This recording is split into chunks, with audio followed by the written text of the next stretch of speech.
ninguém daqui em volta de mim, era um lugar, tinha bastante pessoas, tinha bastante gente na rua. Eu falei, nenhuma dessas pessoas sabe que um Bitcoin vai valer 20 milhões de dólares no futuro. Nenhuma delas, só eu. Então quer dizer que eu vou pegar meu dinheiro agora, colocar no Bitcoin, e daqui a alguns anos todas essas pessoas vão ter que me dar dinheiro para me desfazer dele. Enfim, e aí eu acho que isso me inspirou para escrever aquele artigo.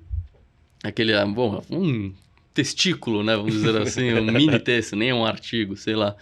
É, que acho que foi um momento que me marcou, cara. Eu lembro dele até hoje, lembro exatamente onde eu tava até hoje. E é engraçado que, assim, não sei você, mas pra mim, essa epifania, ela não foi única, ela aconteceu recorrentemente, assim. Eu lembro disso acontecer comigo em 2020, lembro disso acontecer comigo de novo em 2021.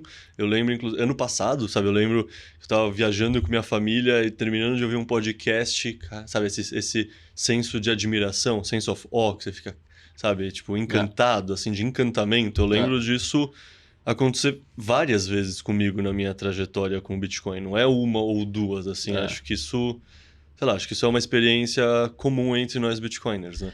Eu acho que é uma experiência comum entre vários, não só no Bitcoin, mas eu acho que em vários temas na vida das pessoas, e talvez na história também, que as pessoas entenderam algo grandioso, algo muito significante na vida delas.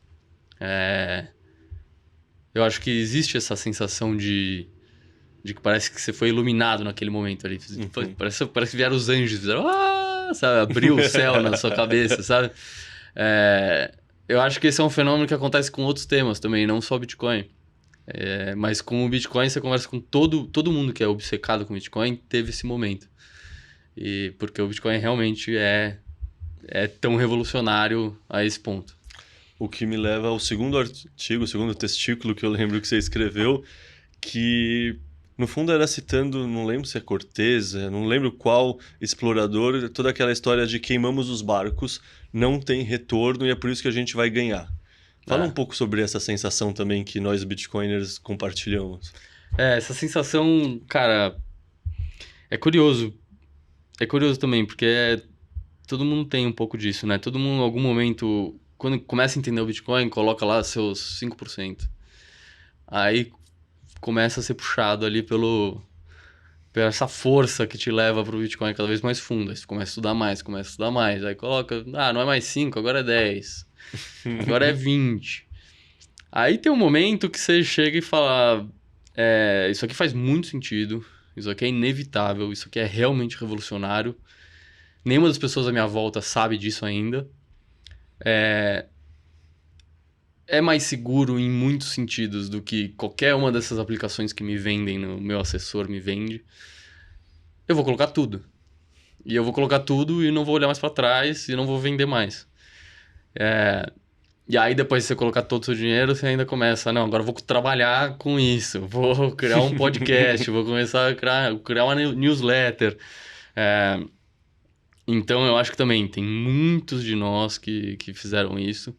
E, e eu acho que às vezes essa sensação também, às vezes ela é mais intensificada até no bear market.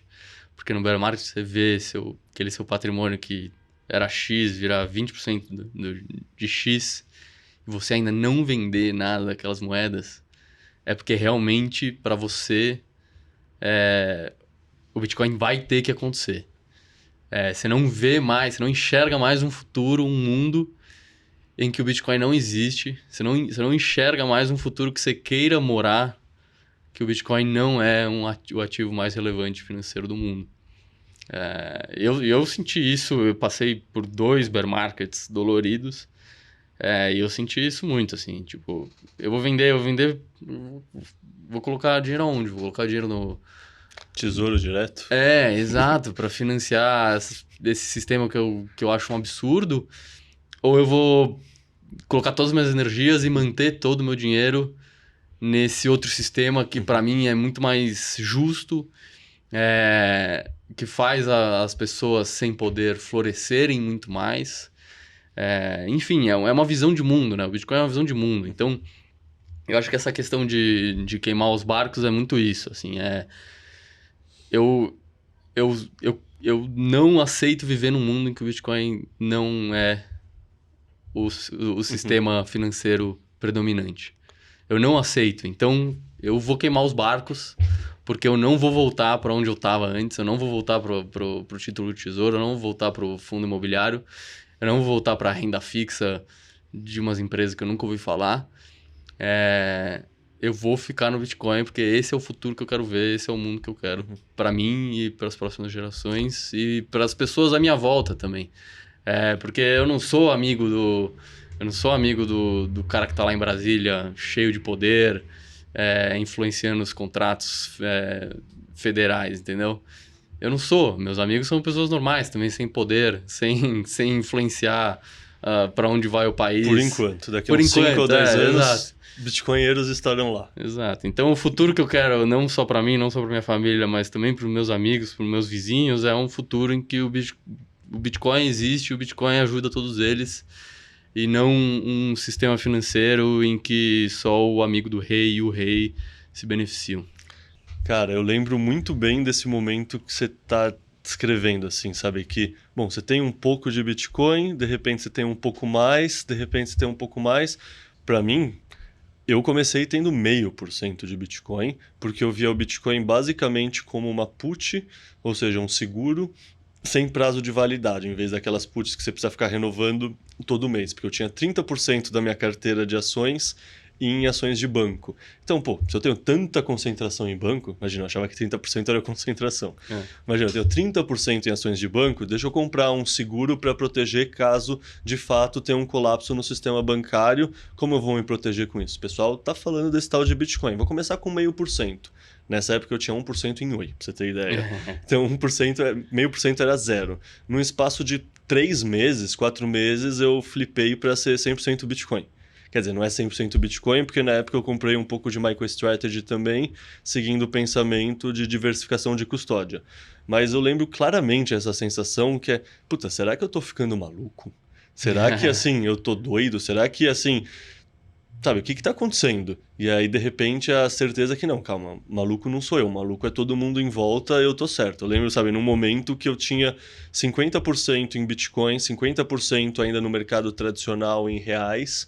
Por quê? Porque, sou agnóstico, não sei qual dos sistemas vai dar certo, deixa eu manter o investimento nos dois. Isso durou, assim, uma semana. Porque é isso, não, maluco não sou eu, maluco é todo mundo, sabe? Isso aqui faz mais sentido, isso aqui para em pé, isso aqui não tem o risco de acontecer um caso Americanas, por exemplo, sabe? É um negócio tão mais bem estruturado, tão mais... Você usou a palavra honesto, assim, eu adoro a palavra honesto para descrever o Bitcoin, assim, sabe? Quando a gente está começando a explicar o Bitcoin para as pessoas, sempre tem aquela dificuldade da gente, em poucas palavras, passar o conceito do que é o Bitcoin. Eu, depois de anos e anos pensando no assunto, hoje em dia a maneira que eu introduzo o Bitcoin para as pessoas é que, não, Bitcoin é um dinheiro justo. Ponto. Para mim, isso é tudo que a pessoa precisa saber inicialmente. Porque isso já vai colocar uma pulga atrás da orelha da pessoa, que é uma pulga desse tamanho, assim, que é, como assim dinheiro justo? Quando você fala isso, você está deixando como premissa que o dinheiro que eu uso não é justo. Exato. E por que o dinheiro que eu uso não é justo? Como assim? E aí a pessoa começa a entrar na toca do ele. Por que o Bitcoin é justo? O que que ele tem de diferente do sistema? Por que esse sistema não é justo? E aí, conforme você vai começando a cavar e cavar e cavar, vira um... Sei lá, você queima o barco no final das contas, né? Um caminho sem volta. É um bom jeito mesmo esse de... Que a pessoa fala, não, mas o meu dinheiro que eu não uso é justo. Realmente. Mas, cara, esse negócio das outras pessoas em volta de quando você descobre o Bitcoin é duro mesmo. E honestamente, até hoje eu não achei um jeito de lidar com isso que não me deixa angustiado, porque parece que você descobriu uma verdade profunda sobre o mundo, e as pessoas à sua volta não só não sabem dessa verdade, mas se recusam muitas vezes a querer enxergar ou pesquisar sobre essa verdade. E isso como uma experiência para você dentro da sua bolha social me causou muita agonia por muito tempo, assim. E até hoje, na verdade, uma maneira que eu descobri de lidar melhor com isso é evitar conversar muito com pessoas que que não entende o Bitcoin. É que você manteve o OPSEC, eu não tenho muito mais essa opção, Você né? não tem essa opção, exato. Mas até hoje, esse ano mesmo, acho que foi no começo do ano, ou final do ano passado, eu tenho um amigo pessoal que, mais ou menos lá em novembro do ano passado, a gente fez uma viagem, ele veio perguntar, não sei o que e tal. Eu falei, por que você não olha essa. Você não gosta tanto de Bitcoin, você não olha essa empresa MicroStrategy? Talvez fosse um pouco mais fácil dele digerir e comprar. Não, mas Acho que é o dobro de difícil, porque ele tem que entender o Bitcoin e entender a MicroStrategy. Então, mas no final ele comprou, porque eu acho que talvez o fato de comprar uma empresa e não comprar uma moedinha mágica na internet fosse mais fácil. E aí ele comprou na hora certa, o negócio dobrou assim em 2 meses, sei lá.